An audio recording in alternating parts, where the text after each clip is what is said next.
창세기 35장 16절부터입니다.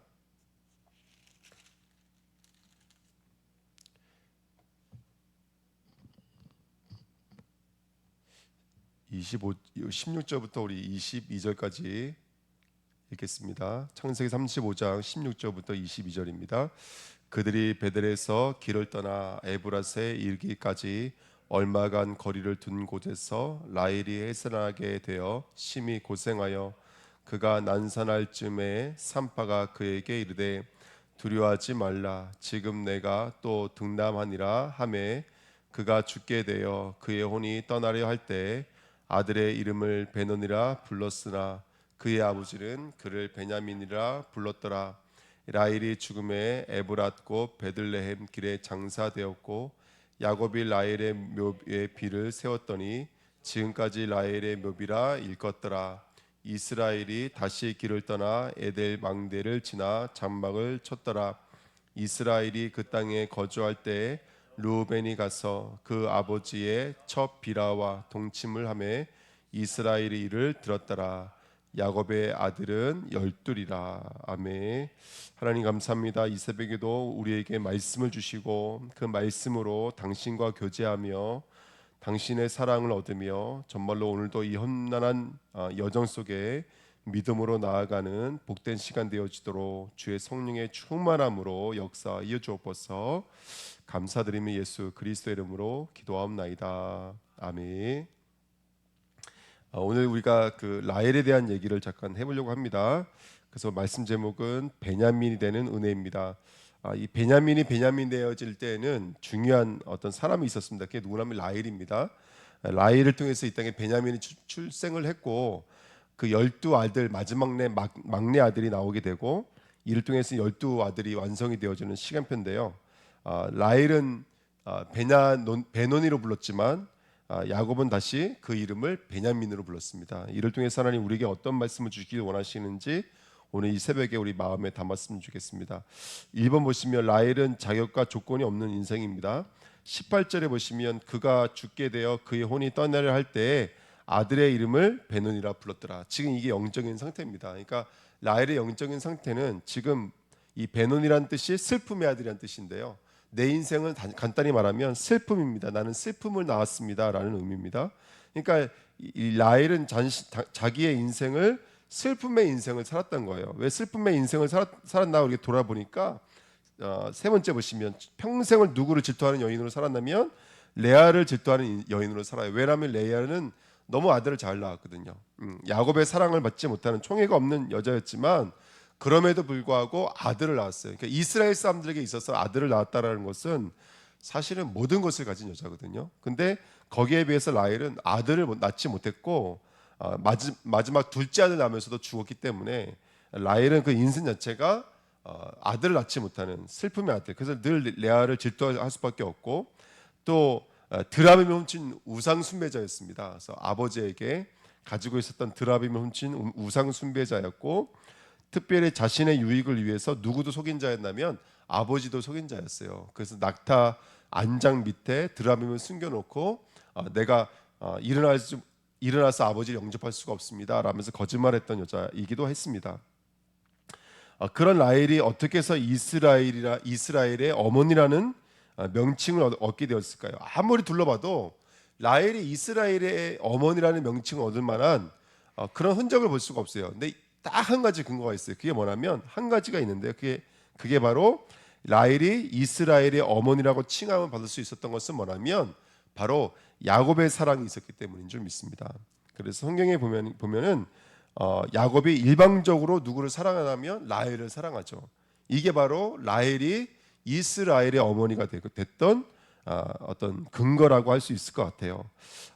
그래서 저와 여러분들이 오늘 이 말씀을 통해서 다시 한 번 더 저와 여러분들이 이 땅에 이스라엘의 12지파 12기둥을 세우고 하나님의 나라를 이룰 수 있는 이 시대의 이스라엘의 어머니, 영적인 정말로 237과 5천 종족의 어머니로 하나님은 우리를 부르신 줄 믿습니다.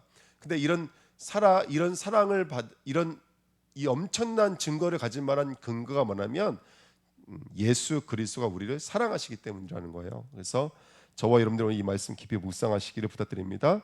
두 번째 보시면 그렇게 이스라엘의 어머니 라헬입니다. 근데 그 라헬이 18절에 보시면 그의 아버지는 그를 뭐라고 불렀더라고요? 베냐민이라 불렀더라. 그러니까 야곱은 그 슬픔의 아들을 뭐라고 부른다면 오른손의 아들. 오른손은 의를 상징하거든요. 의의 아들 이렇게 말을 하고 있습니다. 그걸로 불른 거 보면은 지금 이 베냐민은 야곱의 입장에서는 뭔가 다른 아들이었다는 거예요. 이번에 보시면 라헬을 통하여 하나님의 민족을 만들어내시는 하나님이십니다. 아까도 말씀드렸던 것처럼 그 라헬의 죽음을 통해서 누가 나왔냐면 베냐민이 나왔죠. 이걸 통해서 하나님은 이스라엘의 12지파를 만드셨습니다. 예. 그러므로 자기는 죽어지지만 약속의 지파가 완성되어지는 모습을 가지고 있죠. 성경을 보니까 룻기서 4장 10절 17절 말씀을 읽어보시면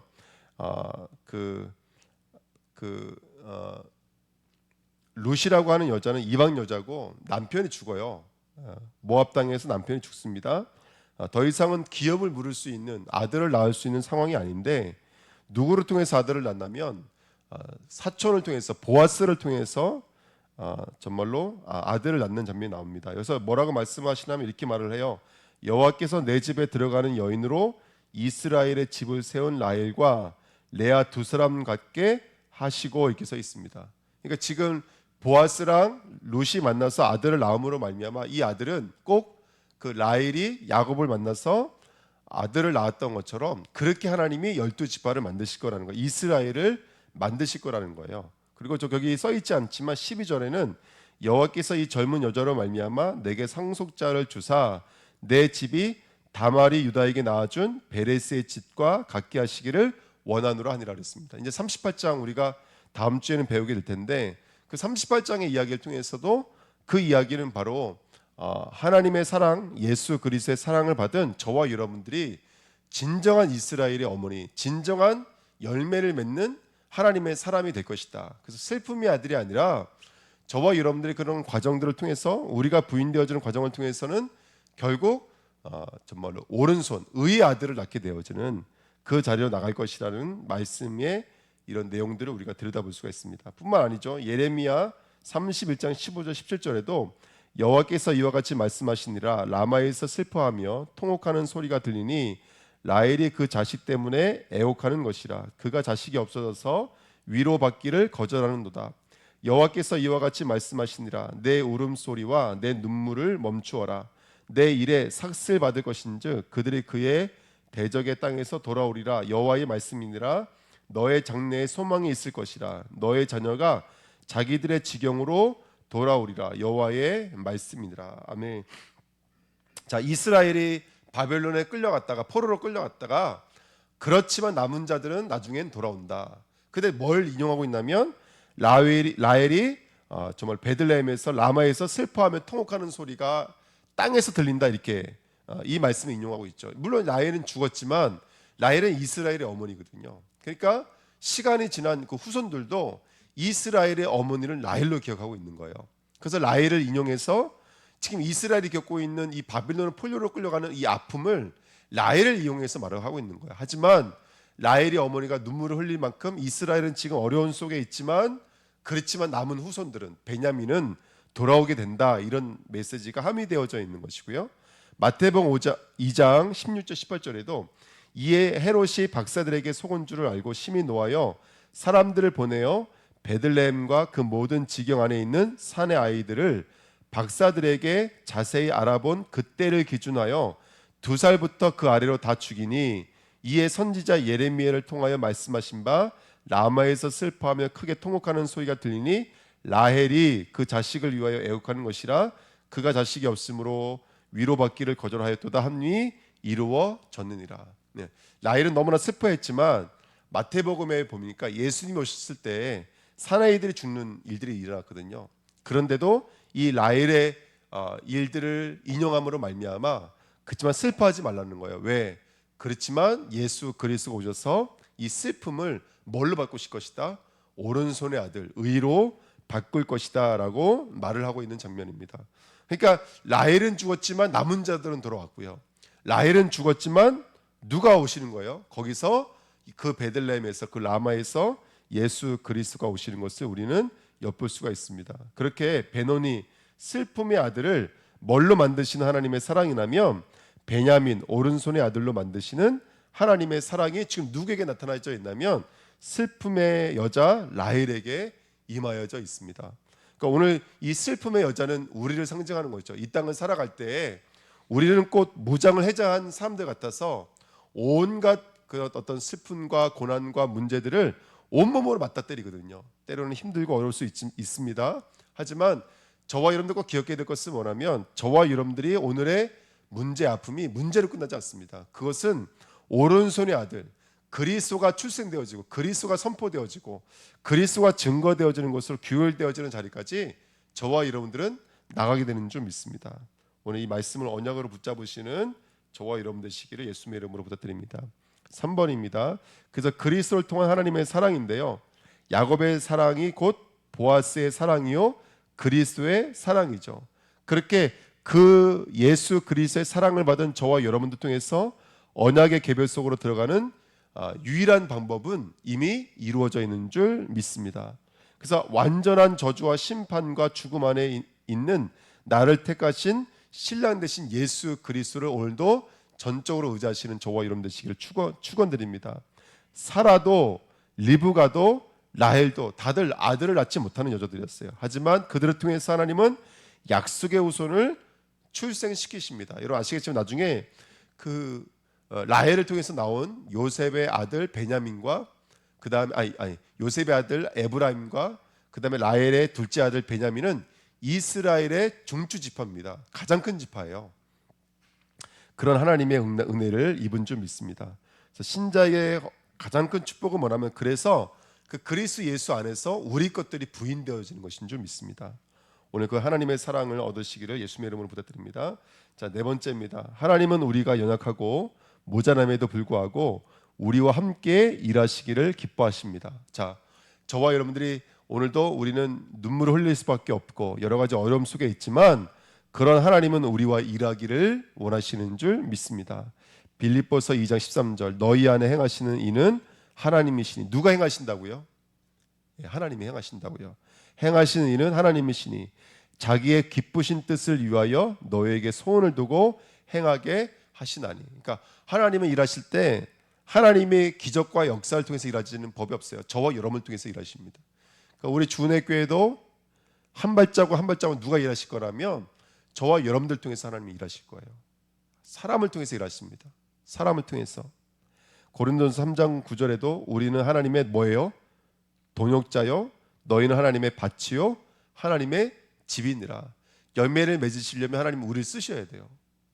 하나님이 누구와 동행하기로 결단을 내리셨냐면 우리와 동행하기로 결단을 내리셨어요. 우린 가다 보면 힘들면 포기하거든요. 근데 하나님은 포기하지 않았어요. 끝까지 우리와 동행하시고 우리를 당신의 집으로 삼으셨어요. 그러니까 생각해 보십시오. 집은 가장 평안한 곳이잖아요. 근데 우리를 하나님의 집으로 삼으셨다니까요. 그게 저와 여러분들인 줄 믿습니다. 자, 세 번째 요한복음 14장 12절 내가 진실로 진실로 너에게 이르노니 나를 믿는 자는 내가 하는 일을 그도 할 것이요 또한 그보다 큰 일을 하리니 이는 내가 아버지께로 감이니라 이렇게 써 있습니다. 여러분 저와 여러분들은 예수 그리스도를 믿는 저와 여러분들은 예수 그리스도가 하시는 일도 할 것이요 그보다 더 큰 일도 하게 될 줄 믿습니다. 에스겔서 36장 32절 37절에 보시면 내가 내 이름을 걸고 너희를 구원할 거라는 거예요. 너희들이 훌륭해서 너희들이 이뻐서가 아니라 내가 내 이름을 걸고 너희를 구원할 거라는 거예요. 근데 36장 맨 마지막 30절 이렇게 써 있어요. 그렇지만 그래도 이스라엘 족속이 이같이 자기들에게 이루어 주시기를 내게 구하여야 할지라 내가 그들의 수요를 양떼같이 많아지게 하되 이렇게 써 있습니다. 그러니까 내가 하겠다 이렇게 내가 하지만 너희가 그렇지만 너희가 이렇게 되게 해달라고 나한테 구하라는 거예요. 하나님께 하나님이 하시지만 이게 정말 너희들의 언약이 되어지고 너희들의 기도 제목이 되어져서 하나님께 구하라고 말씀하시는 줄 믿습니다. 고린도후서 7장 9절 11절 제가 읽어드립니다. 내가 지금 기뻐함은 너희로 금심하게 한 까닭이 아니요 도리어 너희가 근심함으로 회개함에 이른 까닭이라. 너희가 하나님의 뜻대로 근심하게 된 것은 우리에게서 아무 해도 받지 않게 하려 함이라. 하나님의 뜻대로 하는 근심은 후회할 것이 없는 구원에 이르게 하는 회개를 이루는 것이요 세상 근심은 사망을 이루는 것이니라. 보라, 하나님의 뜻대로 하게 된 이 근심이 너희로 얼마나 간절하게 하며 얼마나 변증하게 하며 얼마나 분하게 하며 얼마나 두렵게 하며 얼마나 사모하게 하며 얼마나 열심히 있게 하며 얼마나 벌하게 하였는가. 너희가 그 일에 대하여 일체 너희 자신의 깨끗함을 나타내었느니라. 아멘. 그러니까 여러분들 지금 있는 일들은 우리로 하여금 간절하게 변증하게 또는 사모하게 열심히 있게 만드시는 여정인 줄 믿습니다. 결론입니다. 슬퍼하며 애통하며 울지어다. 너의 웃음을 애통으로 너의 즐거움을 근심으로 바꿀지어다. 저와 여러분들이 오늘 눈물로 근심으로 바꾸면 천국이 우리 안에 임하여지고 세상에 줄 수 없는 진정한 평안과 진정한 안식을 얻게 되는 줄 믿습니다. 오늘 우리의 슬픔을 기쁨으로 바꾸신 예수 그리스도와 저와 여러분들과 동행하고 계십니다. 오늘 근심할 일이 있다면 오늘 주님 앞에 나오시는 축복된 날 되시고 진정한 열매를 맺으시는 오늘 되시기를 예수님의 이름으로 축원드립니다. 기도하겠습니다.